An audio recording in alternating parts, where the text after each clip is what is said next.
Assalamualaikum warahmatullahi wabarakatuh. Bismillahirrahmanirrahim. Alhamdulillahi rabbil alamin. Lahul hamdu wa lahul fadlu wa lahus sana'ul hasan. Wassalatu wassalamu ala ashrafil anbiya wal mursalin Sayyidina Muhammadin wa ala alihi wa sahbihi ajma'in, amma ba'du. Saudara-saudaraku kaum muslimin dimanapun Anda berada, pada edisi kali ini kita akan berbicara tentang dunia dukun. Jadi parah Salafi Wahabi gagal paham tentang dukun dan dunia perdukunan. Ini jawabannya biar jelas ya. Yang pertama, ini hadis kebolehan jampi-jampi dan mantra untuk menolong orang lain. Dukun itu biasanya pakai jampi-jampi atau mantra. Boleh apa enggak? Ini hadis an Jabir radhiyallahu an qal naha Rasulullah sallallahu alaihi wasallam 'anil ruqa faja'a alu Amr bin Hazmin ila Rasulillah sallallahu alaihi wasallam faqalu ya Rasulullah innahu kanat indana ruqyatun narqi biha minal aqrab wa innaka nahaita 'anir ruqa qal fa'araduha 'alaihi faqal ma ara ba'san man istata'a minkum ay yanfa'a akhahu falyanfa'hu rawahu Muslim. Jabir radhiyallahu an berkata, Rasulullah sallallahu alaihi wasallam melarang jampi-jampi atau mantra. Lalu keluarga Amr bin Hazm datang kepada Rasulullah SAW dan berkata, hai Rasulullah, kami memiliki jampi-jampi untuk mengobati sengatan kalajengking. Engkau melarang jampi-jampi, gimana ini?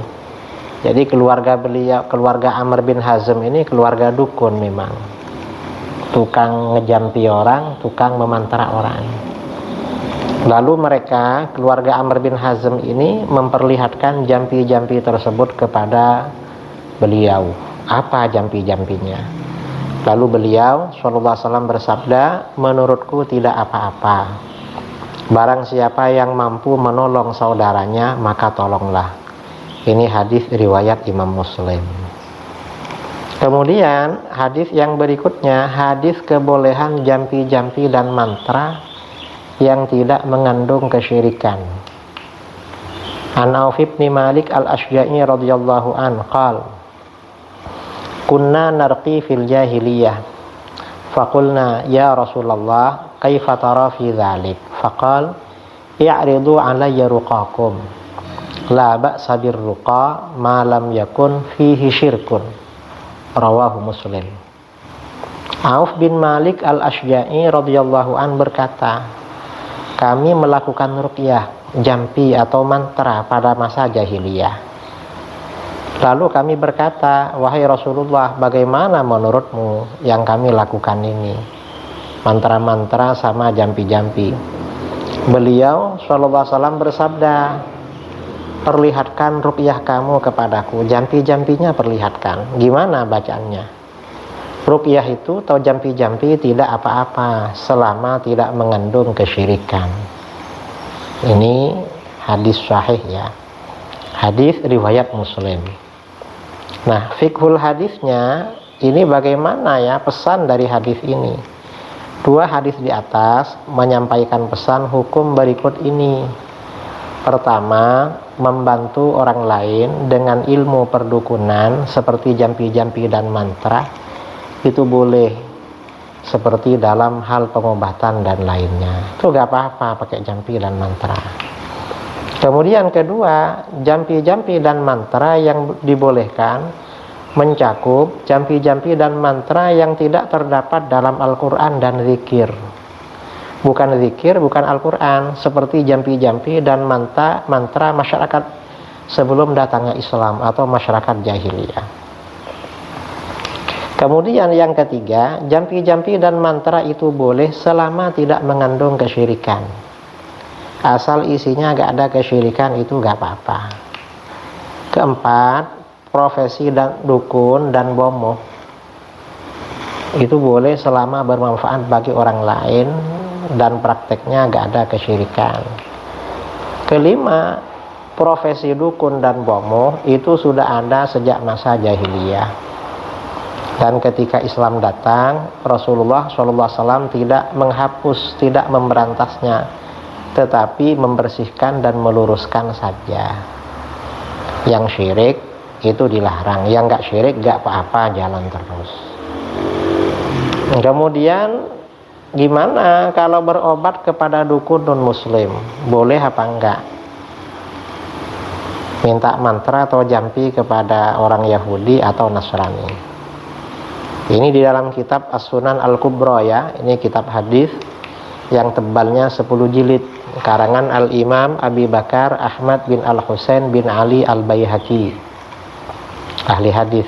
Ada riwayat, wa akhbarana Abu Sa'id bin Abi Amr haddatsana Abul Abbas Al-Aswam amba anar Rabi' qala sa'altu Syafi'i faqultu ayarqi ahlul kitab al-muslimin faqal na'am idza raqaw bima yu'rafu min kitabillah wa dzikrillah faqultu wa mal hujjatu fi dzalik faqal ghairu hujjah wa amma riwayatu sahibina wa sahibik fa inna malikan akhbarana an Yahya bin Sa'id an Amrata binti Abdurrahman anna Abu Bakar radhiyallahu an dakhala ala Aisyah radhiyallahu anha wa hiya tashtaki wa yahudiyyatun tarqiha faqal irqiha bi kitabillah. Al-Baihaqi As-Sunan Al-Kubra. Ar-Rabi berkata, aku bertanya kepada Imam Asy-Syafi'i radhiyallahu an, lalu aku berkata, bolehkah orang ahli kitab Yahudi dan Nasrani meruqyah, menjampi ya, menyuwuk kaum muslimin, orang muslim? Beliau menjawab, iya boleh, apabila mereka meruqyah dengan apa yang diketahui dari kitab Allah dan zikir kepada Allah. Artinya gak ada syirik di situ. Aku berkata, apa dalil mengenai hal tersebut? Beliau menjawab, dalil lebih dari satu. Adapun riwayat sahabat kita, sahabat kami dan sahabatmu, maka sesungguhnya Malik bercerita kepada kami dari Yahya bin Sa'id, dari Amrah binti Abdurrahman, bahwa Abu Bakar radhiyallahu an mendatangi Aisyah radhiyallahu anha pada saat ia sakit, sedang seorang wanita Yahudi meruqyahnya, menjampinya. Abu Bakar berkata, ruqyahlah putriku dengan kitab Allah, artinya dengan apa yang ada di kitab mereka dulu. Ini Al-Baihaqi dalam As-Sunan Al-Kubra juz 9 halaman 349. Artinya apa saudara? Masalah perdukunan itu Islam sikapnya netral, tidak radikal, menolak sama sekali seperti Wahabi. Enggak, karena Rasulullah gak begitu. Tapi gak diterima semuanya ya enggak, seperti dukun cabul ya gak boleh, gak diterima. Dalam dunia perdukunan seperti mantra dan jampi-jampi itu boleh selama tidak mengandung kesyirikan.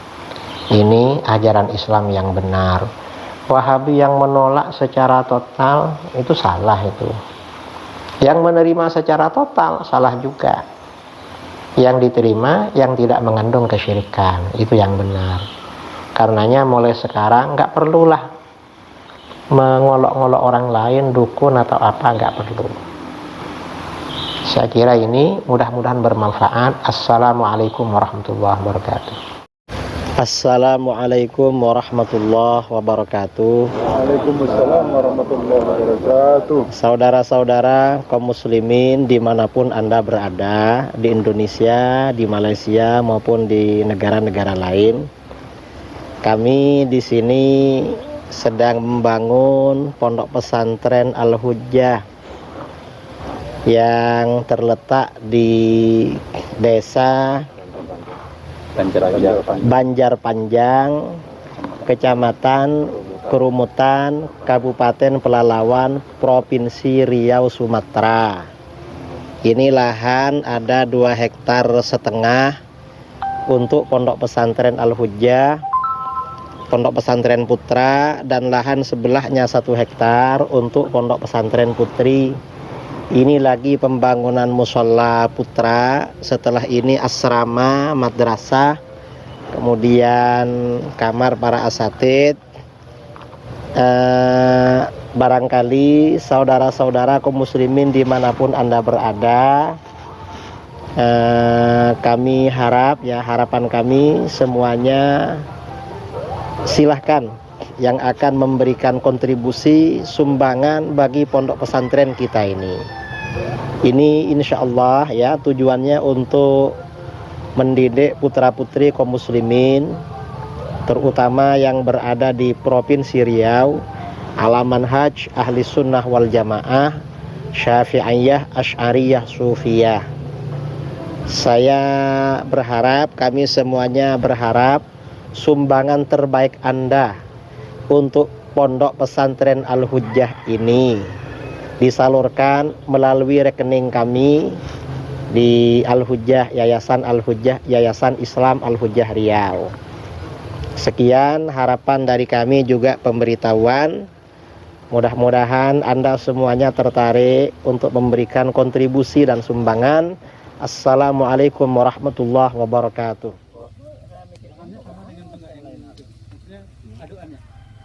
Sama dengan ini. Sama semua, lakukan sama. Maksudnya sekali jalan gitu? Iya. Istilahnya keras tadi itu bisa untuk ganti saung dia makan, nah, duduk gitu. Kalau plan ke depan Pak Yai, tiap bangunan ada saungnya Pak Yai.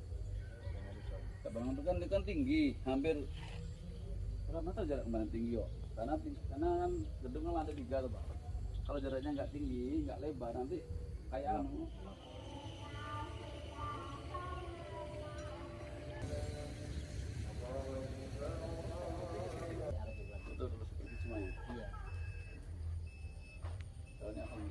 Jalan, ternyata ini nggak bisa. Makanya mana akhirnya dia berbalik taruh kompas di Masjid Demak katanya. Nanti tempat yang kan nanti namanya satu-satu. Nanti di atas Pak, nanti kasih plakat.